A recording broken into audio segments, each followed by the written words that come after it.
বাংলাদেশের কোনো ফুটবলার এরকম এত তাকে নিয়ে আগ্রহ ব্র্যান্ডগুলোর এরকম কিন্তু আগে খুব কম দেখা গেছে। বাণিজ্যিক চাহিদা কখন তৈরি হয়? মাঠের পারফরমেন্স, তার ইমেজ, তার ব্র্যান্ড ভ্যালু সব মিলিয়ে তো। এই মুহূর্তে যদি আমি ক্রিকেট বলি, ফুটবল বলি বা অন্যান্য স্পোর্টস বলি, সবচেয়ে ব্র্যান্ড ভ্যালু কার? নিঃসন্দেহে হামজা চৌধুরীকে এগিয়ে রাখতে হবে। মাঠটা এখন পুরোই ফাঁকা এবং সেই ফাঁকা মাঠে সবচেয়ে যদি হামজার মতো একজন খেলোয়াড় আসেন তাহলে তিনি তো গোল দেবেনই। হামজা চৌধুরীকে এই মুহূর্তে সবচেয়ে বাংলাদেশের স্পোর্টসম্যান যারা আছে বা পুরো বাংলাদেশের ক্রীড়াবিদ যারা আছে সবচেয়ে ব্র্যান্ড ভ্যালু কি এখন সবচেয়ে বেশি হামজা চৌধুরীর?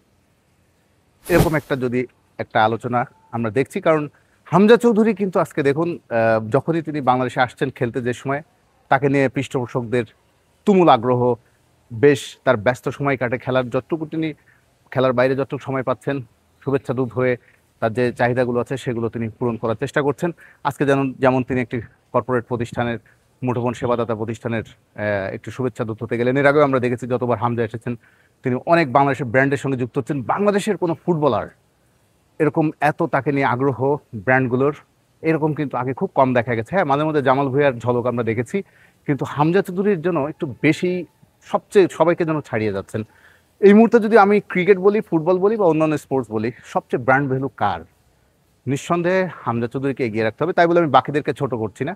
সব স্পোর্টসম্যানরা আমাদের জন্য গুরুত্বপূর্ণ, কারণ তারা দেশের পতাকাকে রিপ্রেজেন্ট করে, তারা দেশকে রিপ্রেজেন্ট করে। সব খেলায় আমরা চাই আরও উঠে আসবে খেলোয়াড়রা, আরও উপরে উঠে আসবে, তাদেরকে নিয়ে সব দিকে বাণিজ্যিক চাহিদাও তৈরি হবে। কিন্তু বাণিজ্যিক চাহিদা কখন তৈরি হয়? মাঠের পারফরমেন্স, তার ইমেজ, তার ব্র্যান্ড ভ্যালু সব মিলিয়ে তো। হামজা চৌধুরীকে কেন এই মুহূর্তে সবচেয়ে ব্র্যান্ড ভ্যালু বেশি দামি? এই কারণেই হামজা চৌধুরী যে ধরনের লিগে খেলেন, আমরা জানি তিনি ইংলিশ প্রিমিয়ার লিগে খেলার তার অভিজ্ঞতা আছে। পৃথিবীর সবচেয়ে কম্পিটিটিভ লিগ যে ফুটবল লিগকে ধরা হয় ক্লাব ফুটবলে, সেই ইংলিশ প্রিমিয়ার লিগে তিনি খেলেছেন। এখন যদিও তার লেস্টার সিটি একটু পরের স্তরে খেলছে, তবুও হামজা চৌধুরী নিয়েকে যে ক্রেজ, বাংলাদেশে আসার পরে বাংলাদেশ ফুটবলে যে একটা ইম্প্যাক্ট করেছে, যে পরিবর্তনের ধারা আমরা দেখতে পাচ্ছি, সেখানে কি অস্বীকার করতে পারবেন? সবচেয়ে বড় অবদান হামজাকে দেখেই সমিত সোমের মতো ক্যানাডার টপ লিগে খেলা একজন খেলোয়াড় বাংলাদেশ যুক্ত হয়েছেন, ফাহমিদুল ইসলাম এসেছেন, জায়ান আহমেদ, কিউবা মিশেল, একের পর এক যুক্ত হচ্ছেন বাংলাদেশের প্রবাসী ফুটবলাররা। এর আগে তারিক কাজী তো ছিল, জামাল ভুঁইয়ারা ছিল, কিন্তু এখন যেন ফুটবলকে নিয়ে যে নতুন আশাটা তৈরি হয়েছে, সেই সবচেয়ে বড় অবদান হামজা চৌধুরী। এটাকে অস্বীকার করার কোনো সুযোগ আছে কিনা একসময়? আর হামজা চৌধুরী মনে হচ্ছে একটু ফাঁকা মাঠও পেয়ে গেছেন, তার তো অন্যরকম ব্র্যান্ড ইমেজ আছেই। সেই ফাঁকা মাঠটা হচ্ছে একসময় আমরা দেখেছি সাকিব আল হাসানকে সবচেয়ে দুতিয়ালি বেশি করতে।